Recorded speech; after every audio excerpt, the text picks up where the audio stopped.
welcome to the Failed Outdoors, the Road Hunter podcast. We are out here sitting on a clear cut and trying to find furry animals while running through the forest, scouting for later in the season. Thought we'd bring you a little bit of story time today and a little bit of the nature of why we call ourselves Failed Outdoors. So Eli, why do we call ourselves Failed Outdoors? Well, there's three main reasons I can think of. Sleeping bag story, the wind story, and there was one more. Well, we've got a bunch. There's a photo on our website of me getting the truck on a knob. That wasn't a knob. That was a gravel. Yeah, a gravel pile. Yeah. That was fun. Yep. And then the other the other one that I really find funny, and I like telling the story a lot, is the one where I didn't do very well in the kayak. Oh, yeah. Yeah.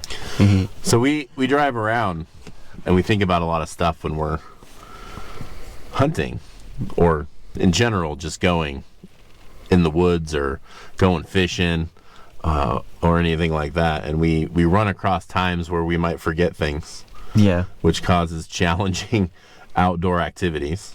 Yeah. Or when we just do bonehead stuff. Yeah. That makes us laugh. I poke fun at Eli a lot about finding stump deer, and because we'll be driving through the woods and he'll be like, wait, and I'll stop.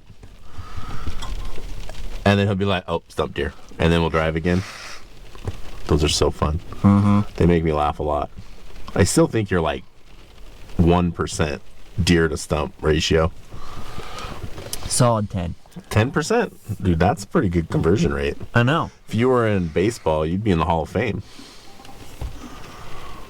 Yeah, but baseball is boring. Oh. You just alienated a bunch of our 3 listeners. No. Because if they watch it, they know it's boring too. All right. So we thought we'd tell a couple of really funny stories, at least funny to us. They make us laugh a lot.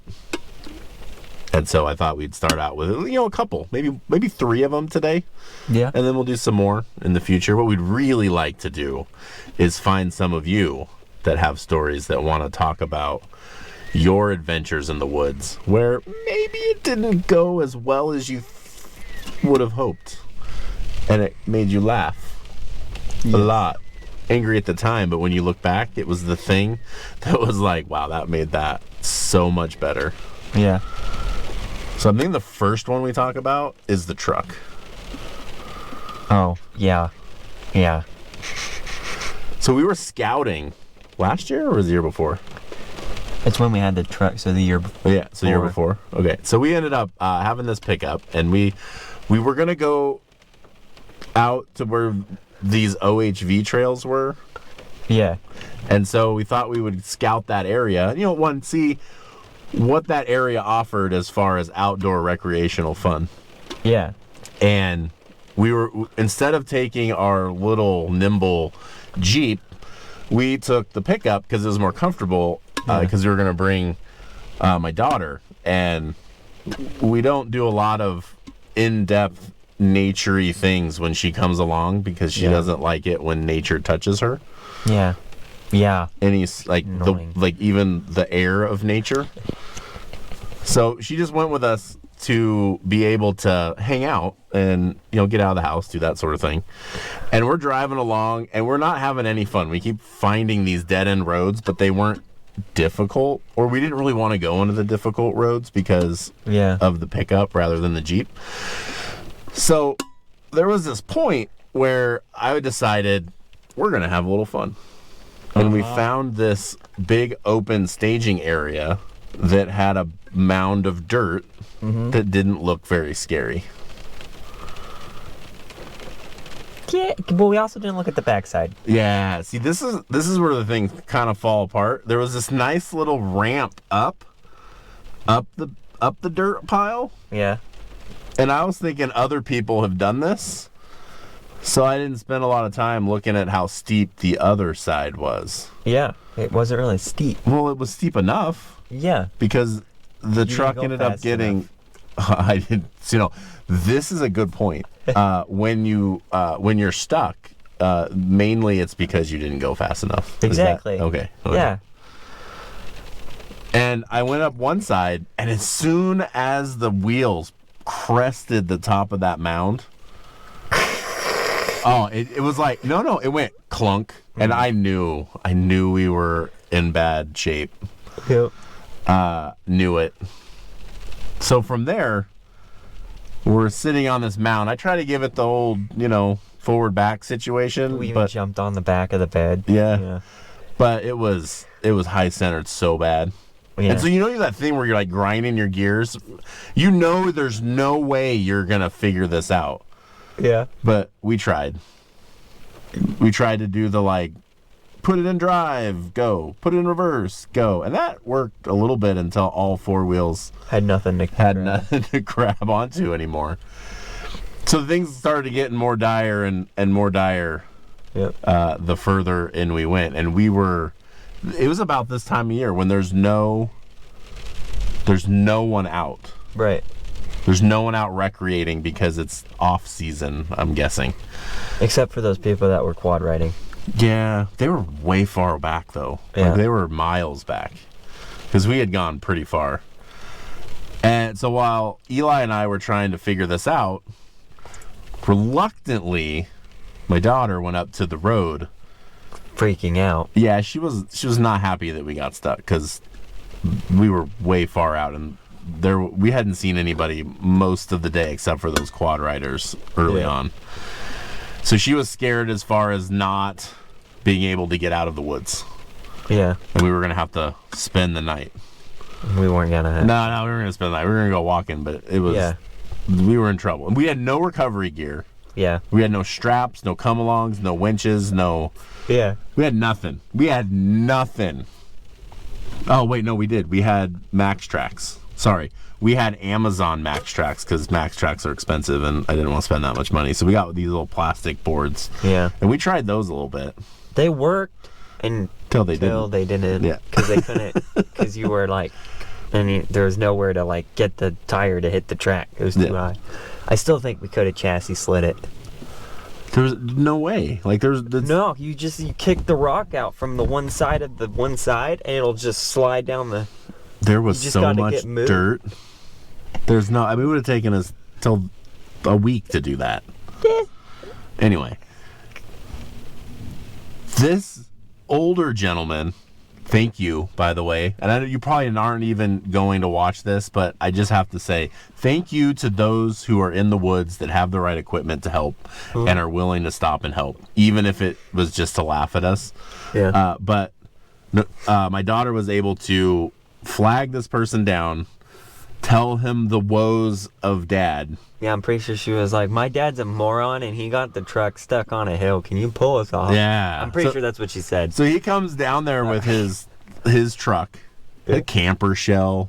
Yeah. It was stock, stock old guy truck, right? The big camper, not the camper, but the canopy. Right. With the door in the back. Yeah. He just opens up that door, pulls out all the things that we need. He had the come-along rope and all the stuff and hooks it up to the hitch and yanks us off the hill, all while laughing. And his grandson was laughing too. Yeah. See, this is the great thing about being out in the woods and messing up. These people laughing. Oh, man. And you get to laugh at yourself. I was a little concerned at the time. We laughed. Yeah. We totally laughed. Nicole wasn't. Yeah, Nicole wasn't laughing. But we were laughing. But we've been in these situations before. Right. So. And now she won't go off-roading with us. She won't. We took the Jeep on this one little trail, and she was not happy with me. So she's not, like I said, nature on Nicole is not a thing. She doesn't like the uncertainty of the wheeling. Yeah. Yes. But so I put that picture on the front of our website because it reminds me that sometimes you do stupid stuff and it's funny. Yeah. We have a lot of other stories to tell.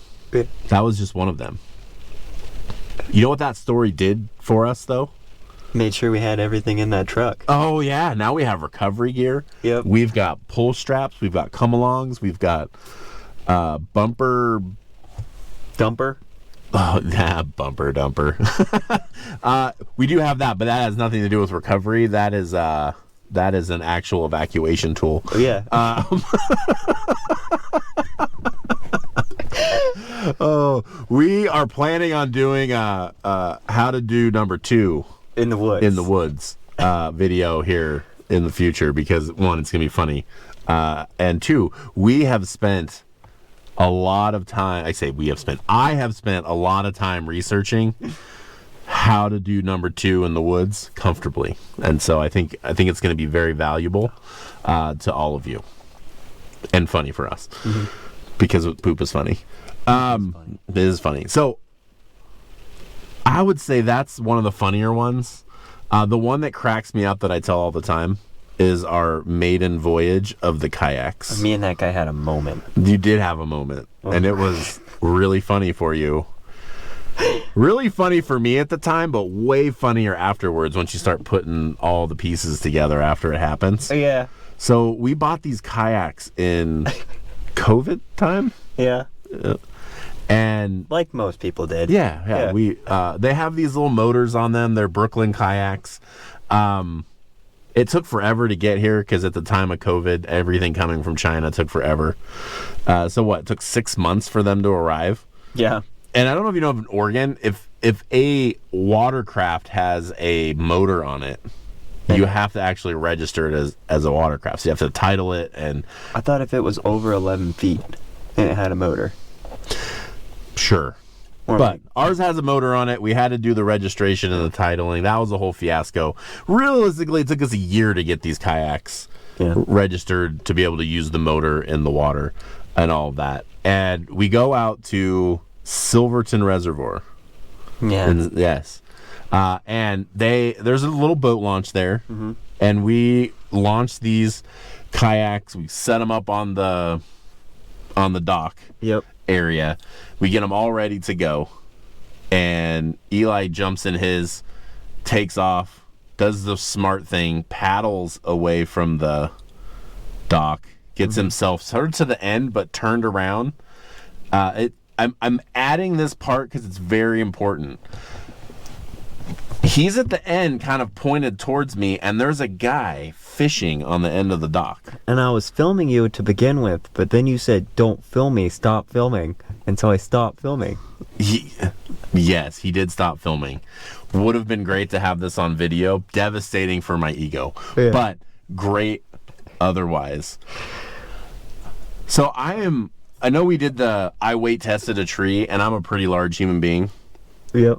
And I am max capacitying this kayak that we bought. At the time.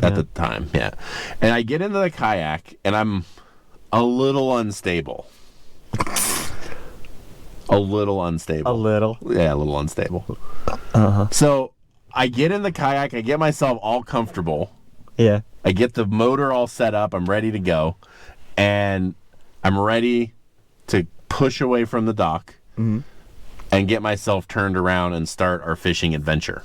I think the key here is you tried to push himself away from the dock. Yes, because in my efforts to push myself away from the dock, you kept holding on I kept a hold on to the dock. I don't know why I held on to the dock, but there was this point as the kayak is against the dock and it goes this way, and I'm the bridge between the dock and the kayak. The kayak is continuing to separate, which means it's continuing to do one of these numbers. And about right here, I knew I was in a bad way. And then as it dumped this way, I really knew I was in a bad way. And then I ended up in the water with all of my stuff floating all over the place. Yeah. And fell out. Except for the battery. Dude, that little like strap thing was legit. Yeah, so strap your batteries in really well if you're gonna do this. Yeah. It was cold because it was about March. Yeah. Yeah. Hey, right about right now. Man, we do a lot of stupid things in the early season. Yeah. Yeah. Okay. So it was about March. It was cold. You probably wouldn't realize how fast a fat guy can get out of the water back in a kayak and turn around. Pretty fast. When it's cold. I'm not going to lie. It was fast. Yeah. I had all my stuff back in there, especially because as soon as I turned it around, got back in. See, this is also the part. I had it pointed towards the shore. I should have turned it around. Yeah. And got in it and then just used the motor to like putter away. See, all these little lessons to remember along the way. But yeah, I went for a drink. Yeah. That was at what, 8 o'clock in the morning? Yeah. And we stayed till like 1. Yeah, we were, it was cold. Yeah. And my legs were numb. My core was numb. Yeah. But here's the funniest part. The thing that just cracks me up is I get back in this thing and I'm sitting on the kayak and Eli here and the guy on the end of the dock would not turn around and look at me. He would not. he would not make eye contact with me. But I could see Eli dying laughing, and this guy at the end of the dock, his body was moving up and down in the fashion that he was almost probably couldn't breathe to the point of laughing. But he would not acknowledge my existence because I know what would have happened. If he would have made eye contact, He would die. He would have just fell apart right there. Like, laughed so hard. So hard. Man, that was a good day. It was. I tested all of the flotation of that. And the best part about the whole thing, how many fish did I catch that day? All of them. He didn't catch none. But you want to know what I did do? I stood up on the kayak and didn't flip. And you stayed dry. I know. Shut up. All right. Last story. Woods, wind. Oh, that one, yeah. So, we were going up to the spot that we had been scouting for like the entire year for. Yeah. With another guy. And we get to the gate before sunrise, before anybody else. But as we were driving up the road, the winds were kind of... They're blowing. Really bad. And we were driving up the road, and this should have told us that we should not have kept going. Yeah. But there was a big log in the middle of the road. And there's this dude that came hauling butt down the road towards us, and he was like, hey, there's a huge log in the middle of the road. You need to go the other way. Yep. And so we followed that guy the back way because we knew him.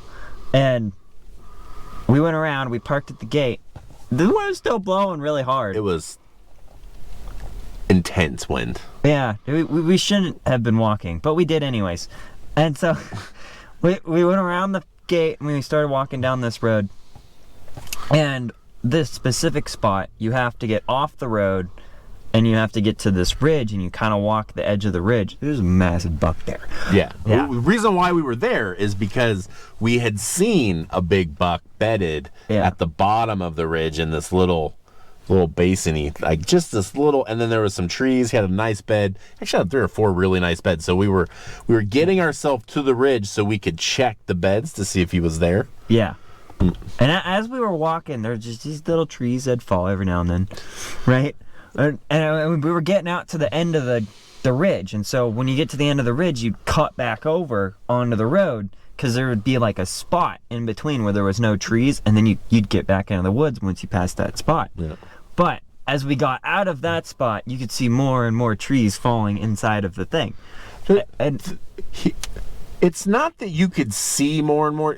You actually heard them go pop. And then fell. And then fall. Yeah. Which is another key aspect that should have told us you should not be in the woods right now. Yeah. Anyways, we just kept going.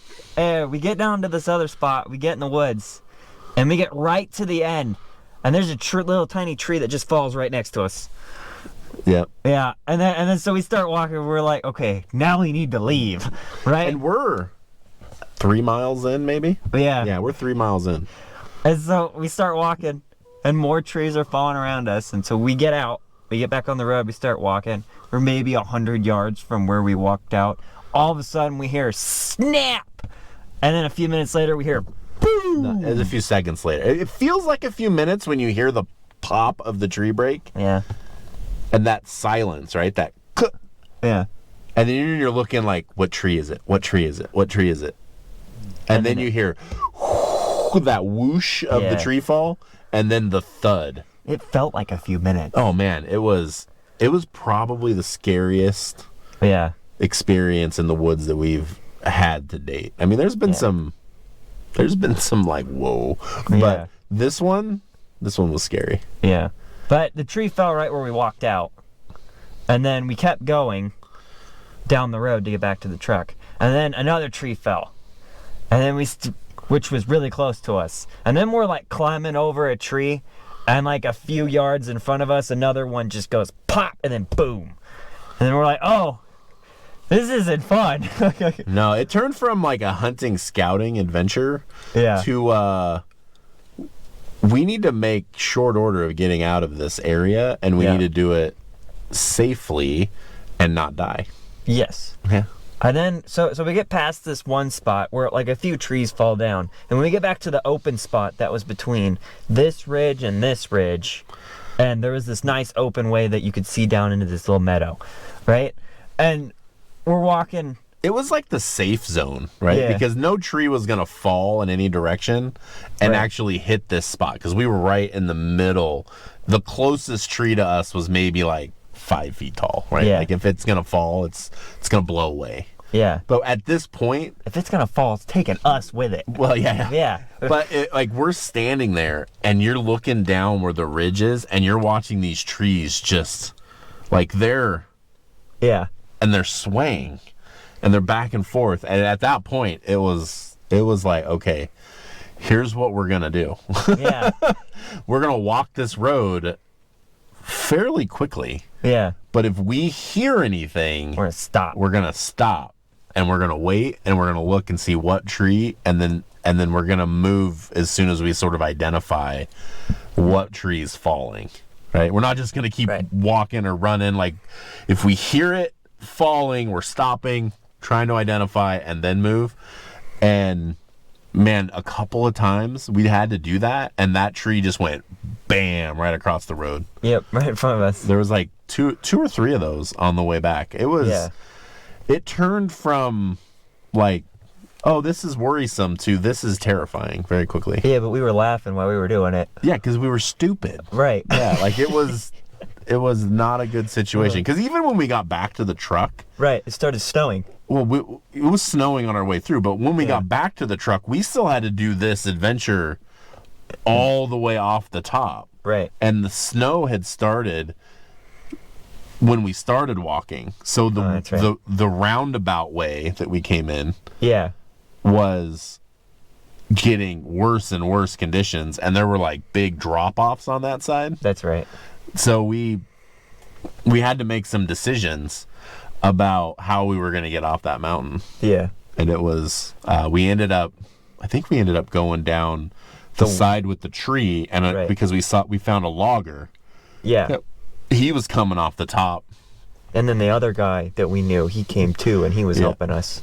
So we ended up following a guy with a chainsaw and basically logging equipment to help us get out the safer side, which was very good. Like that was a solid. But even by the time we moved from the top of the mountain back down to that staging area by the main road, we still had to cut out 2 or 3 more trees that weren't down when we first originally went through. Right. And we had to get that big one out, and we all had to help get the big one out.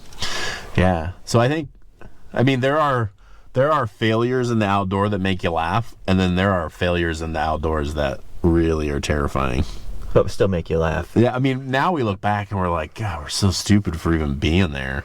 Yeah. And the funny thing is we went out the other day, I would say the other day, like 2 weeks ago. And it was doing the same thing. And the wind was ripping. And we looked at each other and said, man, we shouldn't be here. And we kept going. And we just kept going. I'm like, son, why are we so dumb? Why are we so dumb? Inquiring minds. That's why. But we, in that case, though, we didn't go through a lot of big timber. Yeah. We stayed on the roads with the more, like the more reprod-y stuff. Yep. Short and stiff ones. Yeah, we wanted we wanted to be as safe as possible, but it was still like it was ripping. Right. But we're a lot more cautious that way. Like we're not going to get out of the truck and start walking through the forest when the wind's terribly bad. But hey, comments. Oh, there's one more. You want to talk about the weed crow? No, we'll do that in another one. Okay. So we don't want to make this too long, and we want to hear from you. Yeah. We've got a lot more of these stories because we've been in the woods a lot, and they make us laugh. Yeah. They make us keep coming back, and we want to hear from you. What are your? Not only do we want to hear in the comments, like I had this really crazy thing happen to me in the woods, or this was really funny, and that things turned out well, but made me laugh. Situations in the comments, throw them down there. But we're also wanting to take this podcast to learn more about you all. So if you're interested in telling your story on the podcast, let us know.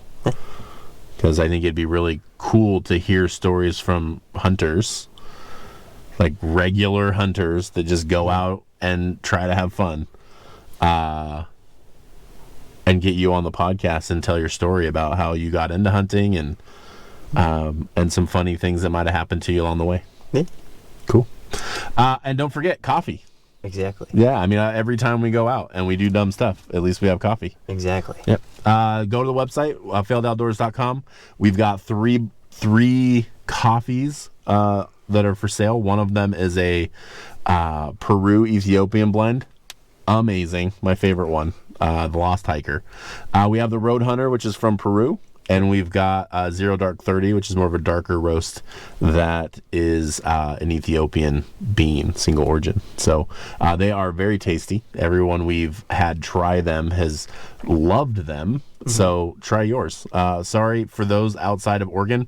Unfortunately, at this point, we can't ship across state lines. But if you are in Oregon, head on over there, pick up some. Happy to ship it to you. Or if you're in the Dallas or Salem area, we're happy to arrange getting that to you on a pickup basis. So look forward to putting more of these out. And thanks for watching and listening to us talk about the dumb things we do in the woods. We'll catch you on the next podcast.